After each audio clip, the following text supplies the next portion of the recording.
Assalamualaikum warahmatullahi wabarakatuh. Hai teman-teman semuanya, perkenalkan saya Halfiana Putri Talambanua. Sebelumnya terima kasih sudah mampir di video ini.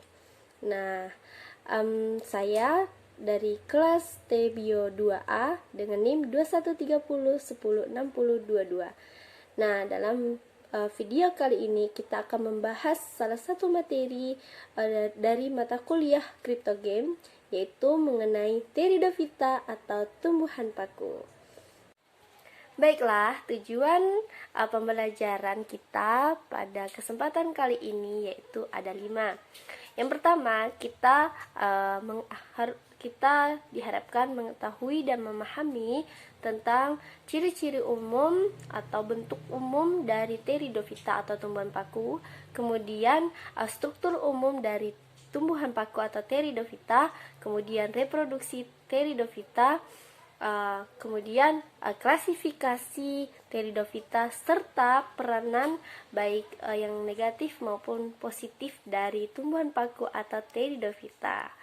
Nah, itulah tujuan pembelajaran kita pada video pembelajaran kali ini. Nah, lanjut.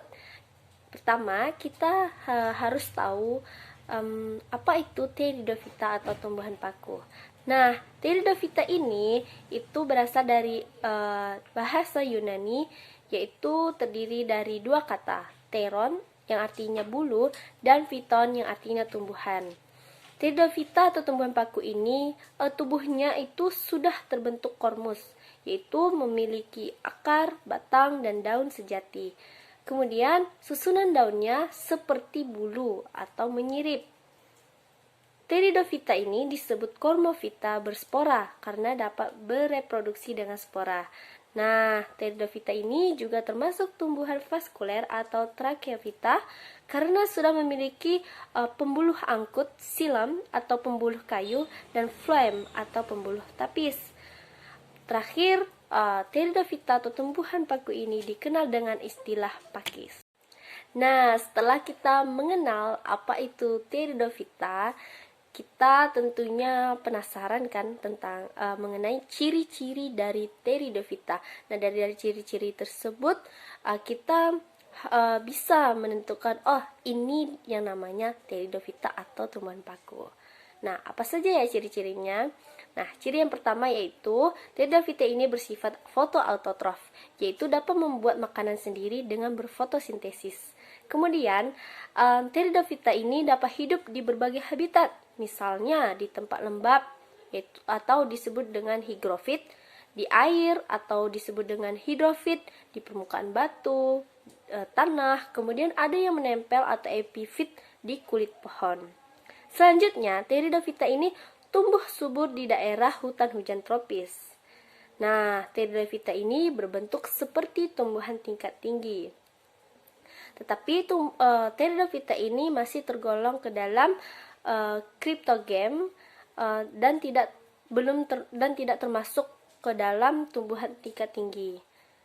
Karena reproduksinya itu masih menggunakan spora. Kemudian ukurannya itu bervariasi. Ada yang hanya mencapai beberapa sentimeter dan ada yang mencapai hingga 5 meter. Nah, sangat unik kan Pteridophyta ini? Kemudian Pteridophyta ini mengalami pergantian bentuk yaitu gametofit dan sporofit. Nah, kemudian kita juga harus mengetahui bagaimana struktur tubuh dari Pteridophyta ini. Nah, struktur tubuhnya tadi kan Pteridophyta ini termasuk ke dalam golongan Cormophyta, yaitu memiliki akar, batang, dan daun yang jelas. Nah, dari pengertian tersebut, maka struktur dari tubuh Pteridophyta ini ada 3, yaitu akar, batang, dan daunnya. Nah, dalam pembahasan kali ini kita akan membahas atau mempelajari 3 struktur tubuh Pteridophyta tersebut. Yang pertama yaitu akar. Nah, akar Pteridophyta ini memiliki sistem perakaran serabut. Kemudian sel-sel akarnya itu sudah terdiferensiasi menjadi epidermis, korteks, dan silinder pusat. Kemudian pada batangnya itu sebagian besar berupa rimpang atau rizom, namun ada yang mencapai sampai tingginya itu 5 meter.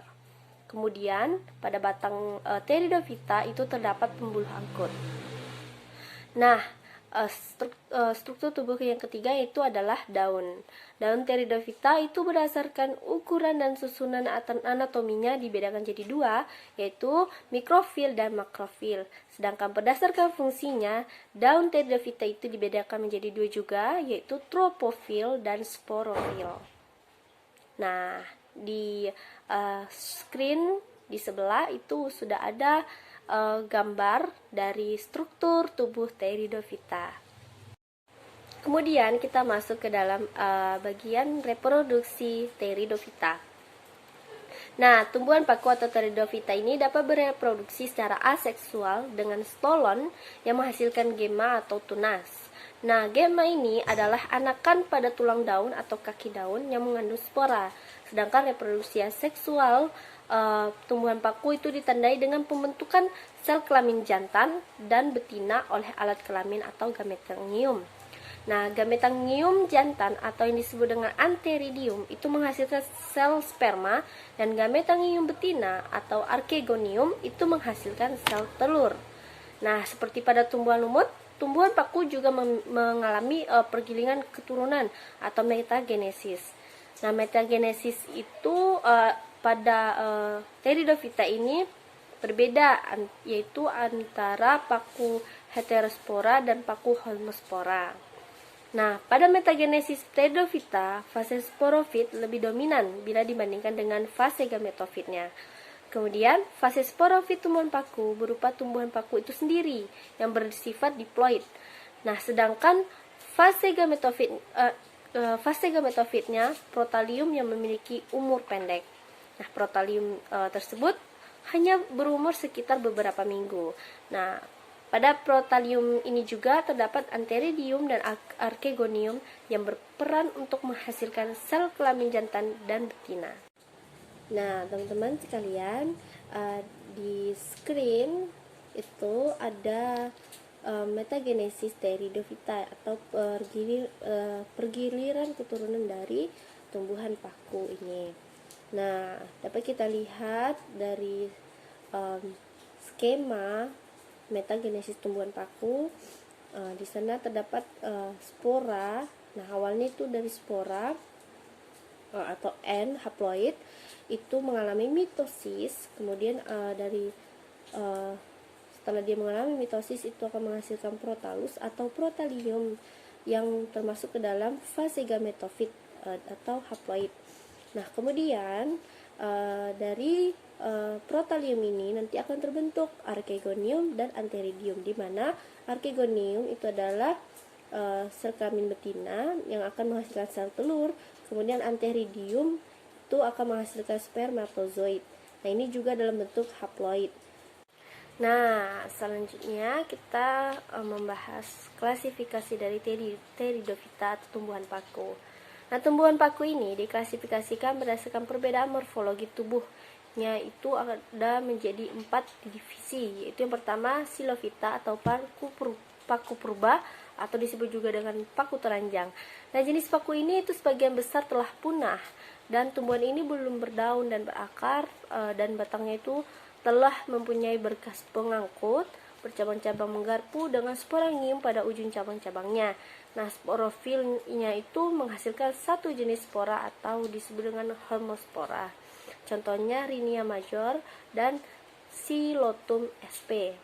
Kemudian divisi yang kedua yaitu adalah Lycophyta atau paku kawat atau disebut dengan paku rambat.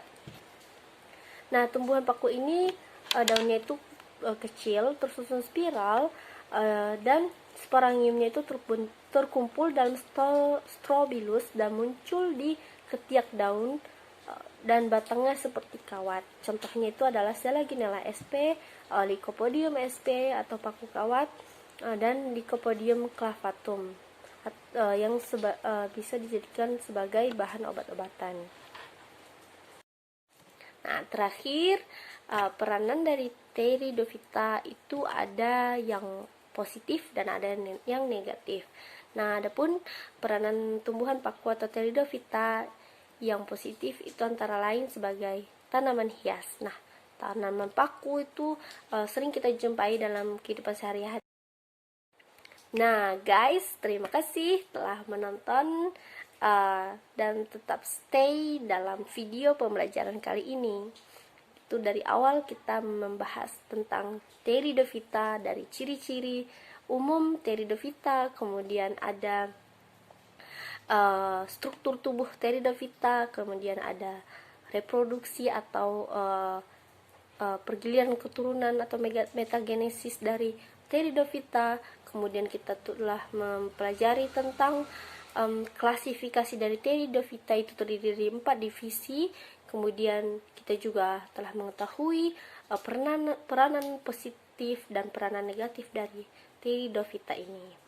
Nah, sekian video pembelajaran pada kesempatan kali ini.